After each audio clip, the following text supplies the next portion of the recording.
Iran, Israel இரு நாடுகளுக்கும் இடையே நடக்கக்கூடிய அந்த போர் சூழல் காரணமாகவே கடந்த சில மாதங்களாகவே வணிகத்திற்கு பயன்படுத்தக்கூடிய கேஸ் சிலிண்டர் தட்டுப்பாடு ஏற்பட்டிருந்தது. மேலும் தமிழகத்திலே குறிப்பாக பார்த்தோம் என்றால் சென்னை, மதுரை, கோவை, நெல்லை போன்ற பெருநகரங்களிலே அதிக அளவில் இந்த வணிக சிலிண்டர்களின் பயன்பாடு ஏற்பட்டு வருகிறது. குறிப்பாக இங்கே இருக்கக்கூடிய அந்த வணிக வளாகங்கள், ஓட்டல்கள் உள்ளிட்ட பல வகைகளில் இந்த வணிக சிலிண்டர்களை அதிகம் பயன்படுத்தக்கூடிய சூழலில் தட்டுப்பாடு ஏற்பட்டிருக்கக்கூடிய நிலையிலே பல வணிக வளாகங்கள், வணிக நிறுவனங்கள் மூடப்படக்கூடிய நிலையும் ஏற்பட்டிருந்தது.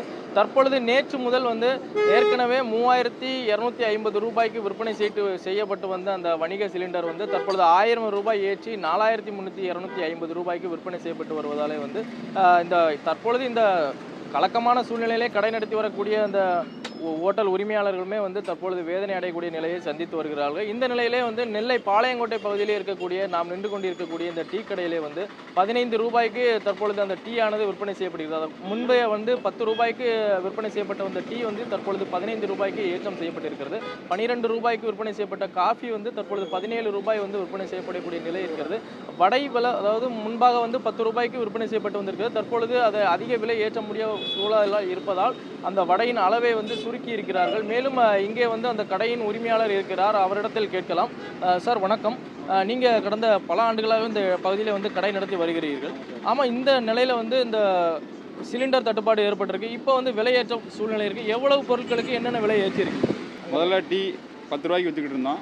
இப்போது 12 ரூபாய்க்கு விற்றுக்கிட்டு இருக்கோம். அதுவுமே எங்களுக்கு கட்டுப்படி ஆகுது. இன்னும் 15 ரூபாய்க்கு ஆக்கணுங்கிற கண்டிஷனில் இருக்கும். காஃபி 12 ரூபாய்க்கு விற்றுக்கிட்டு இருந்தோம். இப்போ 17 ரூபாய்க்கு விற்றுக்கிட்டு இருக்கோம். அதுவும் கட்டுப்படி ஆக மாட்டேங்குது. அது 20 ரூபா ஆக்கணுங்கிற கண்டிஷனில் உட்காந்துக்கிட்டு இருக்கோம். ரெண்டாவது, வடைகள் 10 ரூபாய்க்கு போட்டு நல்லா பெருசாக போட்டுக்கிட்டு இருந்தோம்.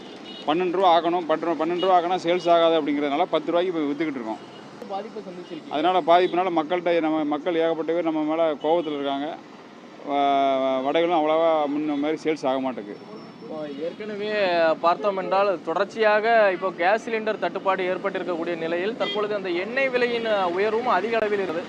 குறிப்பாக நாம் பார்த்தோம் என்றால் இந்த டீ கடையிலே எண்ணெய்களின் பயன்பாடு அதிக அளவில் இருக்கிறது. எண்ணெய் விலையும் தற்பொழுது அதிக அளவில் ஏறி வரக்கூடிய ஒரு சூழ்நிலையிலே அந்த பலகாரங்களின் விலையும் உயர்த்தப்படக்கூடிய ஒரு நிலைக்கு தள்ளப்பட்டிருப்பதாக இங்கே இருக்கக்கூடிய அந்த கடை உரிமையாளர் தெரிவித்திருக்கிறார். மேலும் தொடர்ச்சியாக இந்த கேஸ் சிலிண்டர் விலை குறைந்தால் மட்டுமே எங்களால் பிழைப்பு நடத்த முடியும் என்றும் நெல்லையில் உள்ள பல டீ கடை உரிமையாளர்கள் தெரிவித்து வருகிறார்கள். குறிப்பாக நாம் பார்த்தோம் என்றால் இந்த டீ கடையிலே எண்ணெய்களின் பயன்பாடு அதிக அளவில் இருக்கிறது. எண்ணெய் விலையும் தற்பொழுது அதிக அளவில் ஏறி வரக்கூடிய ஒரு சூழ்நிலையிலே அந்த பலகாரங்களின் விலையும் உயர்த்தப்படக்கூடிய ஒரு நிலைக்கு தள்ளப்பட்டிருப்பதாக இங்கே இருக்கக்கூடிய அந்த கடை உரிமையாளர் தெரிவித்திருக்கிறார். மேலும் தொடர்ச்சியாக இந்த கேஸ் சிலிண்டர் விலை குறைந்தால் மட்டுமே எங்களால் பிழைப்பு நடத்த முடியும் என்றும் நெல்லையில் உள்ள பல டீ கடை உரிமையாளர்கள் தெரிவித்து வருகிறார்.